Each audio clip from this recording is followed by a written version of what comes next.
Fala pessoal, tudo bem? Tranquilos? No vídeo de hoje a gente vai bater um papo sobre uma possível alta da Selic, o que poderia fazer com que a taxa básica de juros chegasse no patamar de 15% em 2023. É claro que para a gente poder falar um pouquinho desse possível aumento de juros, é necessário a gente falar também sobre a PEC da transição, que vai trazer uma série de consequências para a nossa economia. E claro, em cima de tudo isso, a gente vai avaliar se existe alguma oportunidade ou cilada no mercado de renda fixa e também no mercado de renda variável. E aqui, pessoal, a primeira coisa que a gente precisa entender é que essa PEC da transição, ela mudou de nome, né? Era a antiga PEC Kamikaze e agora se transformou na PEC da transição. Aqui a gente não quer entrar no mérito político porque a gente defende que você precisa ter controle financeiro. Por exemplo, na sua casa, você não vai gastar mais do que você ganha. Se você fizer isso, em algum momento você vai ficar endividado, vai pagar juros e essa conta vai chegar lá na frente. E claro que o governo não é diferente, né? Se o governo gasta mais do que arrecada,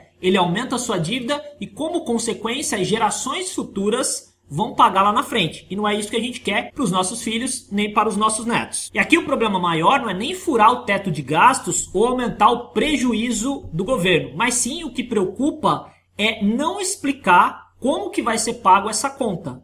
Porque se não tem uma sinalização nesse sentido, isso vai gerar incerteza, gera dúvidas sobre a capacidade do Brasil de honrar seus compromissos e, como consequência, começa a pairar o risco de um eventual calote. E aí, por exemplo, você pega investidores estrangeiros, eles sempre estão procurando oportunidades relacionadas a risco e retorno. Então, para ele colocar o dinheiro aqui no Brasil, é necessário que ele tenha uma garantia de que ele vai receber esse dinheiro de volta. Se essa garantia de receber o dinheiro de volta ficar menos previsível, o que ele vai exigir? Ele vai exigir um juros maior. E é exatamente isso que está sendo provisionado para o ano que vem aqui no Brasil. Essa incerteza fiscal faz com que o mercado veja chances da Selic bater 15% o ano que vem. Agora, esse provável aumento da Selic chegando, quem sabe, a 15% em 2023 é uma consequência e não uma causa. A causa seria um aumento da inflação, que como consequência faz com que a taxa de juros tenha que subir para conter essa inflação,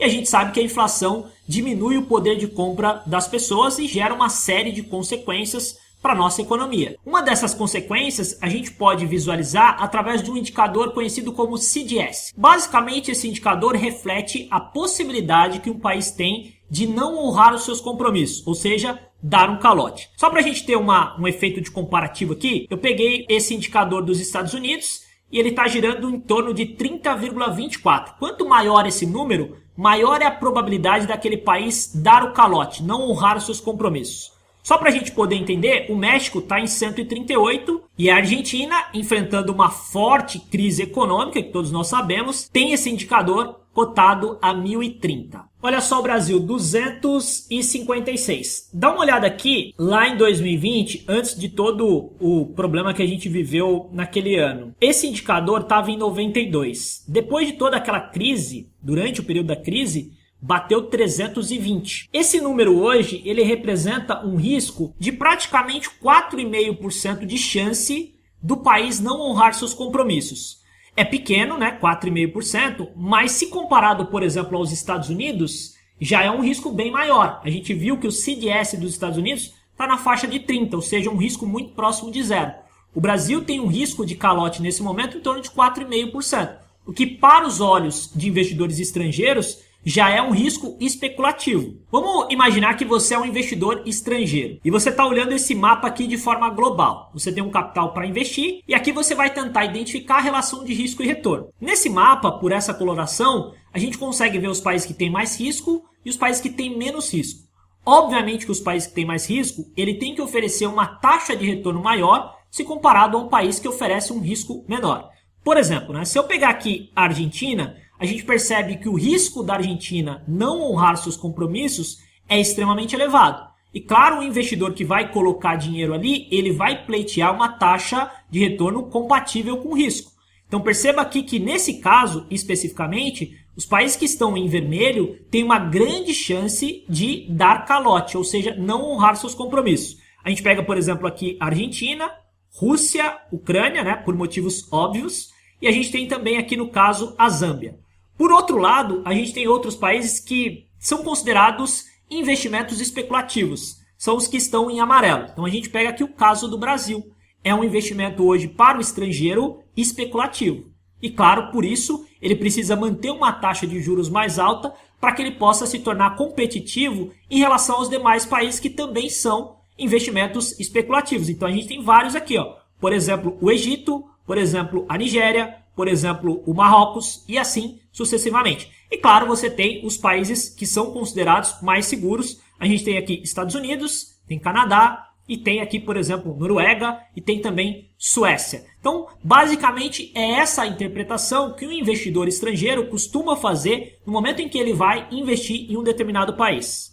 É por isso que a gente precisa ficar muito atento a uma fuga de capital de países emergentes, que é o caso do Brasil, para países que aumentam taxa de juros e têm uma economia mais sólida. Por exemplo, os Estados Unidos. Quando você tem um aumento da taxa de juros nos Estados Unidos, que é o que vem ocorrendo recentemente, eles se tornam mais atrativos para captar recursos. Haja vista que ele vai pagar mais para o investidor e o risco de calote é bastante pequeno.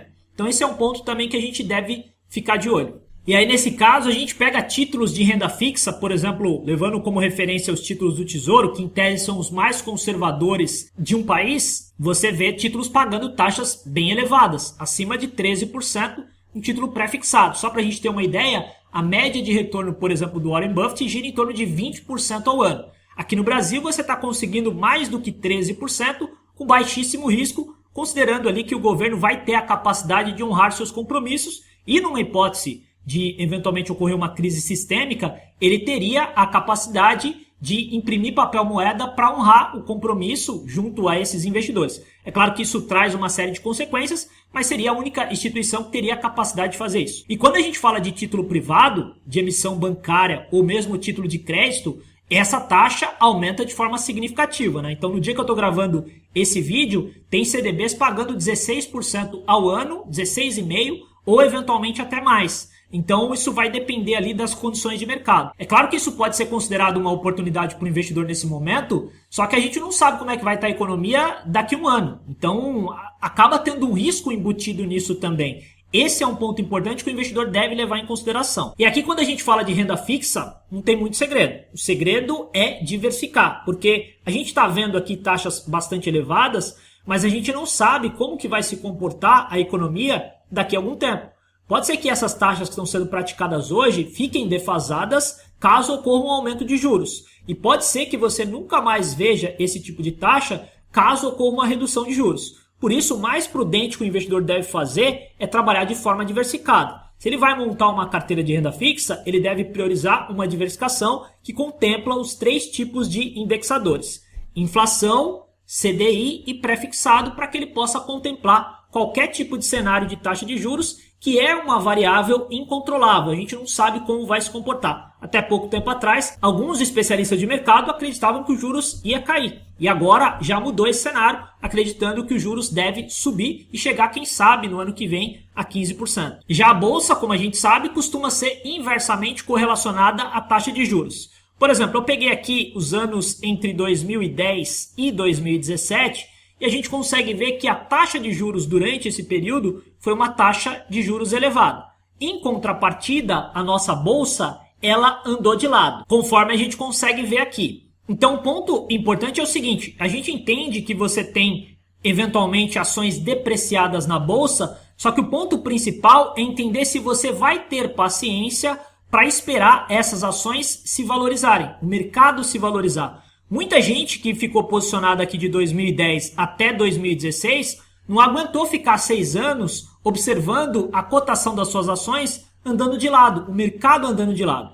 E aí você vende essas ações e depois o mercado volta a subir. E aí perceba como que é complexo essa situação. O investidor vê a bolsa depreciada. Hoje, inclusive, o mercado de ações está com a relação de preço sobre lucro inferior à crise de 2008. Em tese, a bolsa estaria barata, tecnicamente está, mas nada que esteja barato não pode ficar mais barato ainda. E o fato de estar barato não quer dizer que vai se recuperar rapidamente. Então o investidor precisa entender que ele tem um custo de oportunidade hoje elevado, porque a taxa de juros está alta e deve permanecer alta principalmente com a aprovação dessa PEC, mas ao mesmo tempo ele também precisa entender que a parte de renda variável pode demorar a ter uma valorização significativa por conta desses juros estar num patamar mais alto e também com uma perspectiva de, quem sabe, aumento de juros com possível furo do teto de gastos previsto para 2023 e também para os próximos anos. Espero que esse vídeo possa ter agregado valor para você. Se gostou, dá um like, se inscreve no canal. Grande abraço e até o próximo encontro. Valeu!